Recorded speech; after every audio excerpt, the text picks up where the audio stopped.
dari 4 hal ya. Perusahaan mebel antik mempunyai 2 departemen, jadi ada produksi A dan produksi B. Pada bulan Januari, ini contohnya, mendapat pesanan sebagai berikut dari UNY, 200 buah kursi kuliah, atau 60.000, totalnya 12 juta. Dari UGM, 50 buah meja kerja, 70.000, totalnya 3,5 juta. Jadi si perusahaan antik ini menerima order dari Universitas Negeri Yogyakarta dan Universitas Gadjah Mada. Ini dicontoh adalah perusahaan yang berada di Jogja misalnya. Totalnya adalah 15.500.000 dari UNY, kontraknya 12 juta, kemudian dari UGM kontraknya 3,5 juta. Pesanan tersebut diberi kode masing-masing K1 dan M3. Pesanan K1 dan M3 dapat diselesaikan, namun baru K1 yang diselesaikan. Nah, ini contohnya adalah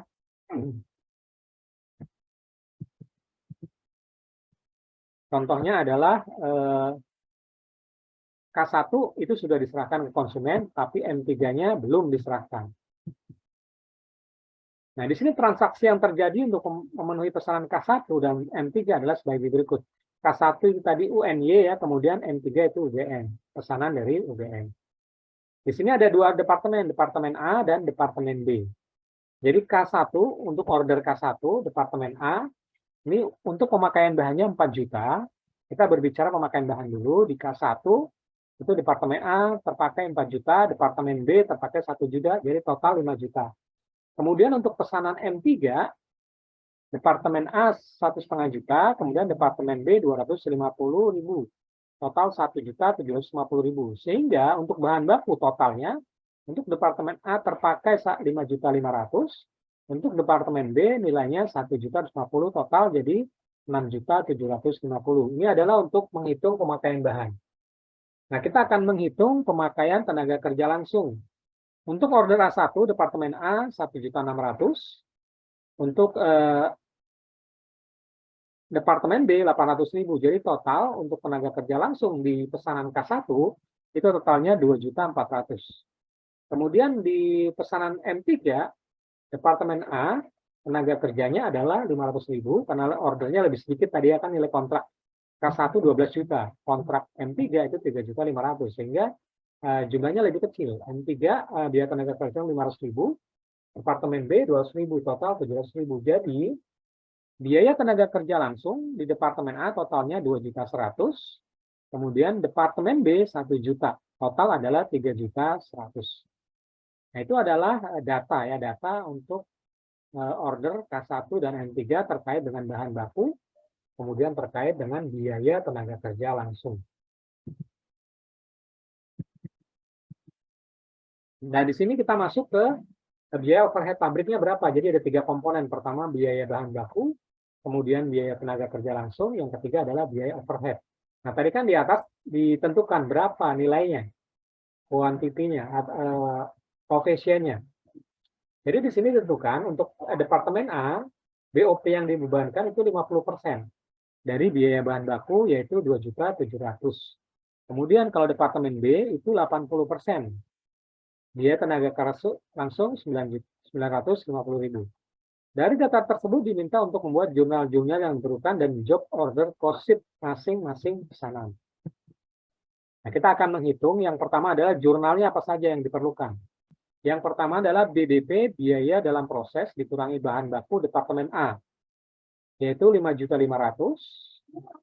Kemudian Departemen B 1.250.000, totalnya adalah persediaan bahan bakunya 6.750.000. Kemudian untuk tenaga kerja langsungnya Departemen A 2.100.000, Departemen B 1 juta, jadi total adalah 3.100.000. Nah, itu nilainya dari sini ya, dari sini. Tadi yang pemakaian bahan yang dicatat datanya 6.750.000, kemudian 3.100.000. Kemudian kita masuk ke overhead-nya. Tadi tenaga kerja dan bahan baku sudah dihitung di awal. Sekarang overhead-nya itu dibebankan berapa? 50% dan 80%.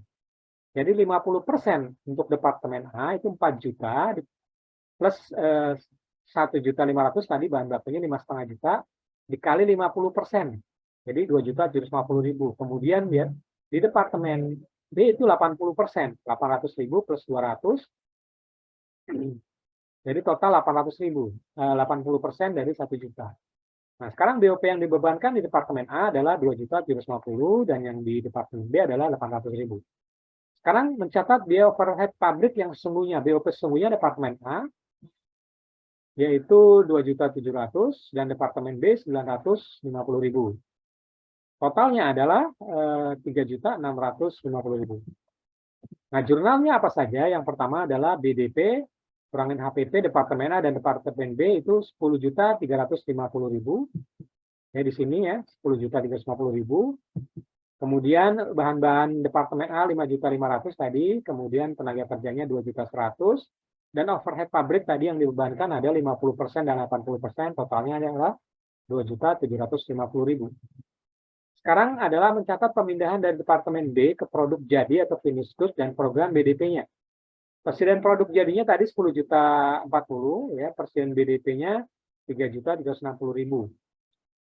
BDP dikurangin HPP Departemen A dan Departemen B 10.350.000, kemudian kurangi bahan bakunya 1.150.000, tenaga kerjanya 1 juta, dan overhead pabriknya itu 800.000. Kita lihat lagi di sini. Nah, ini adalah kartu pesanan yang tadi ya, pencatatan tadi. Kita lihat di sini ya, PT Antik Job Order Cost Sheet. Nama langganannya UNY, kita berbicara UNY dulu ini. Kemudian nama produknya karena UNY yang sudah diserahkan, kalau UGM belum diserahkan. Nama langganannya UNY, nama produknya adalah kursi kuliah. Kuantitasnya 200, spesifikasi sistem terbuka. Job ordernya tadi dikodekan K1 dan M3. M3 itu untuk UGM, K1 untuk UNY. Tanggal pesannya diasumsikan tanggal 2 Januari, mulai dikerjakan 3 Januari, tanggal selesai 30 Januari, dan diserahkan 31 Januari. Nah, kita lihat di sini Departemen A dan Departemen B-nya. Nomor PO-nya di sini pembelian bahan bakunya 4 juta ya untuk order K1. Tenaga kerjanya di sini 600 dan 1 juta. 1 juta, kemudian BOP yang dibebankan secara persentase tadi adalah 2 juta. Kemudian Departemen B di sini ada total bahan bakunya 1 juta, kemudian tenaga kerjanya 800.000. Jadi di sini totalnya untuk bahan baku Departemen A dan Departemen B untuk mengerjakan order K1 adalah 5 juta. Kemudian tenaga kerja adalah 2.400.000 dan BOP yang dibebankan 2.640.000. Nah, kita lihat di sini bahan bakunya tadi 5 juta, direkap ya, tenaga kerja 2.400.000, overhead-nya 2.640.000, jadi total 10.040.000 rupiah total produksi. Sedangkan harga jual pesanan tadi kan kontraknya 12 juta dan 3,5 juta, 12 juta untuk UNY, 3,5 juta untuk UGM. Nah, di sini kita bahas UNY atau K1, harga jualnya 12 juta. Jadi masih ada laba, ini laba kotor 1.650.000. Nah, apa yang dimaksud laba kotor? Laba kotor adalah laba sebelum pajak, depresiasi, dan amortisasi. Itu adalah harga atau laba kotor. Jadi sebelum pajak, depresiasi, dan amortisasi. Jadi sudah kelihatan untuk mengerjakan produk di pesanan dari UNY adalah ada laba kotornya 1.650.000. Nah, jurnal apa saja yang diperlukan? Yang pertama adalah piutang dagang atau kas tadi 12 juta nilai kontrak masuk di sini. Kemudian HPP-nya tadi 10.450.000, 10.040.000 ya. Kemudian catatan yang sama dapat dibuat job order cost untuk pesanan UGM karena UGM belum selesai, belum diserahkan, jadi belum dicatat sampai dengan kartu pesanan. Nah, itu adalah cara menghitung harga pokok pesanan untuk K1 dan M3 yang tadi sudah disampaikan. Nah, sekarang kita masuk ke pokok bahasan berikutnya yaitu produk rusak dan cacat. Nah, dalam proses produksi tentu tidak semuanya mulus. Artinya ada hal-hal yang memang harus diantisipasi terkait dengan proses produksi yang tadi dikerjakan, baik untuk K1 maupun M3 maupun contoh yang di awal, untuk perusahaan yang di awal yang di atas ya. Yang pertama adalah sisa bahan baku timbul. Jadi tadi untuk membuat furniture tersebut, kursi kuliah, kalau di UNY kan pesan 200 kursi kuliah. Ada sisa bahan yang timbul. Itu sebabnya karena apa? Yang pertama adalah produksi dijalankan secara efisien. walaupun perusahaan dijalankan institusi, tetap ada sisa produk. Misalnya kalau tadi bahan bakunya kayu, tentu ada sisa-sisa produk yang diproses. Apalagi kalau tidak efisien, jumlah sisanya akan lebih banyak. Itulah yang disebut sebagai waste. Biasanya di lean management, di perusahaan Jepang khususnya, sampah adalah salah satu hal yang sangat diperhatikan. Bagaimana cara menekan sampah atau waste, atau yang cacat. Semakin kecil nilai produk yang dibuang atau bahan baku yang terbuang, itu akan semakin tinggi nilai keuntungannya. Jadi kenapa perusahaan Jepang sangat kompetitif mobilnya dibandingkan mobil Eropa yang harganya lebih mahal, karena memang Jepang sangat ahli dalam menekan waste tadi. Kemudian yang kedua, produk rusak timbul karena sulitnya proses pengerjaan. Karena sulit ya, karena terutama untuk yang kerja manual. Tapi kalau udah mekanisasi, kalau kita lihat produk pabrik Astra ya, itu sudah robotik semua, akurasinya lebih tinggi, sehingga produknya lebih presisi. Nah, kalau masih manual, karena sulitnya proses pengerjaan, maka akan kemungkinan timbulnya produk yang rusak. Misalnya tadi kalau mengerjakan kursi kuliah, mungkin kakinya yang patah, atau tangannya yang tidak presisi, atau mungkin serutannya yang tidak halus, kayak gitu ya. Kemudian sifat normal proses produksi. Jadi karena normal saja, karena memang mungkin ada kayu yang dari asalnya sudah tidak kuat. Kemudian kurangnya pengawasan produksi ini yang paling penting ya, terutama teman-teman kalau melihat produk, kalau produk apapun gitu, kalau tulisannya QC pass, itu artinya sudah dicek. QC itu quality control pass, lewat.